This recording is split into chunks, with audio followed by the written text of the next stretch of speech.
Hey guys, so this week I am back with the second part of my three-part series on my channel, which I have titled the What I Learned from My Art Teachers. And if you haven't seen last week's video where I went over my elementary school art teacher and what she taught me, then I'll have a link for that in the description below. But also, if you don't know, in this series I'm basically taking 3 videos to more or less explain the fundamental and most important things that the art teachers I've had throughout my life have taught me, and how their differing ideologies have shaped me and made me into the artist that I am today.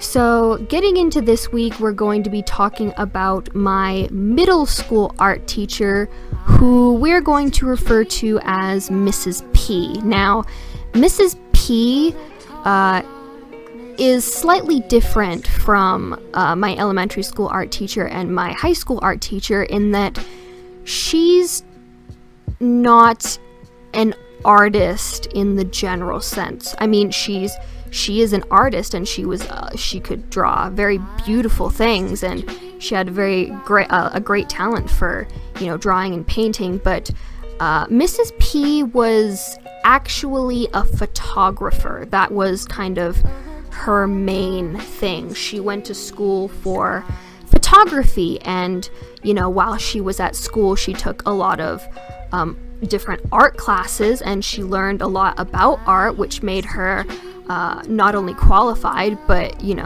a very good art teacher. But like I said, her main thing was photography. So unlike my elementary school or high school teacher, who were artists in the traditional sense, as in they drew and they painted, and their degrees were in, graphic design or illustration or, whatever. Mrs. P, how do you describe Mrs. P? She was kind of an oddball, but in a good way. She was very quirky and very fun, but she knew what we were capable of with our art, and if we didn't meet her expectations, then she was not afraid to call us out on it. And that's not the main thing I want to talk about this week, but it's definitely something that has stayed with me for a long time, because obviously there will be times where no matter how hard I try, I can't produce the quality of work that I normally can, and that's okay. But there are also times where I'm just being plain lazy and not trying as hard as I should. So sometimes I'll hear her voice in the back of my head saying, "Genevieve, you need to work harder, and you need to, apply yourself," and all those other things that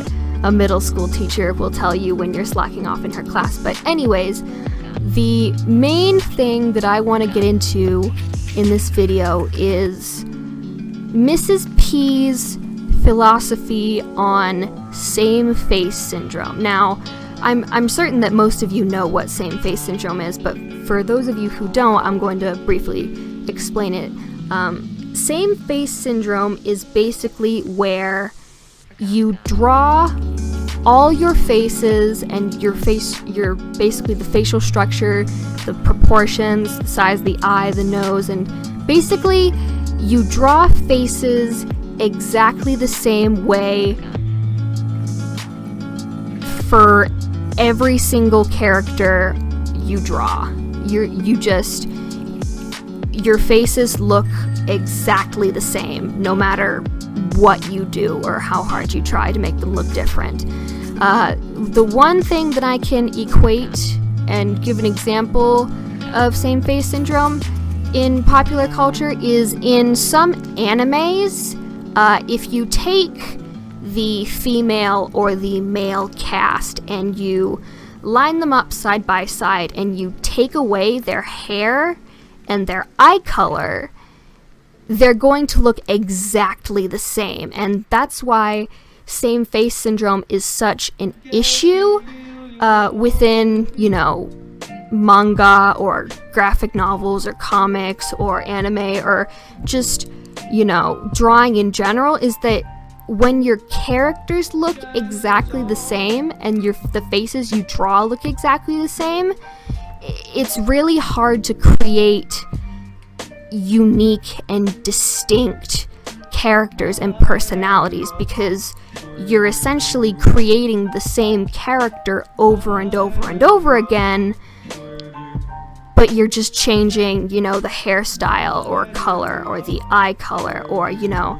some minuscule detail that might allow you to get away with having same face syndrome, but ultimately it doesn't add any depth or variety to your characters. And so the one thing that Mrs. P always forced us to do when we would draw portraits, or we would have to, you know, come up with, you know, fun little characters for comic strips, is she would always force us to try and draw faces in ways you wouldn't expect them to be drawn. So, for example, you've probably seen in my sketch is that the faces themselves look relatively similar to one another, especially without, you know, any facial features, but you're able to distinguish, you know, the structure of the head from one, you know, sketch to the next.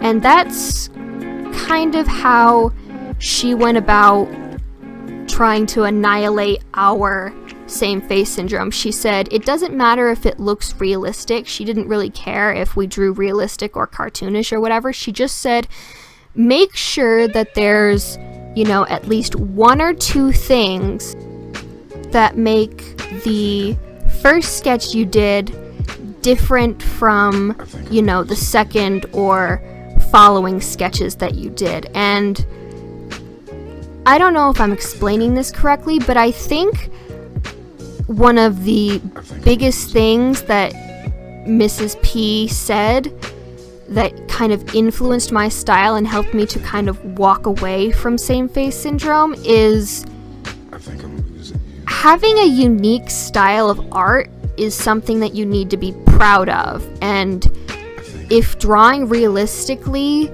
means that every single face that you draw is going to be the same, then there's no point in even drawing, because you're not improving your skills by drawing different facial features or, you know, trying to make the characters that you're drawing look different and unique.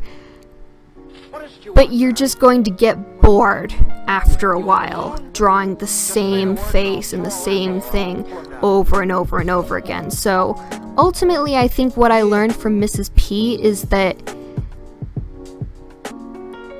defeating same face syndrome and developing your own unique art style kind of go hand in hand, in that when you stop trying to emulate someone else's style and you begin drawing the way that, you know, you were meant to draw or you feel most comfortable drawing, then you're better able to control the lines that you put onto the paper, and you're also better able to, I guess, change certain things about how you draw. I don't know if I'm explaining this correctly, but basically what I'm trying to say is the more you work at drawing different faces, even if they look totally wrong to you, the easier it's gonna get for you to draw, you know, faces and people differently. So yeah, that's kind of one of the major takeaways that I received from middle school and from Mrs. P. Drawing can be a real pain in the ass, I'm not gonna lie, and sometimes it's really easy for me to fall back into same face syndrome when I'm drawing faces or when I'm, developing characters. It can be really easy to just draw the same face over and over again and, maybe make the mouth bigger or the nose smaller or the eyes closer together to just try and combat the fact that the facial structure is more or less exactly the same. So I think the more you work at it, the better you're going to get, and over time the easier it's going to get to create these unique and, actually diverse looking characters. So yeah, that's pretty much all I have to say about this. I'm sorry if this was kind of rambly or hard to understand. If you have any questions or you want some clarification about what I mean, then just leave me a comment down below and I will do my best to answer it. And this is the end of part 2. I hope you enjoyed. Make sure to subscribe and give this video a like. And I will see you all next time. Bye!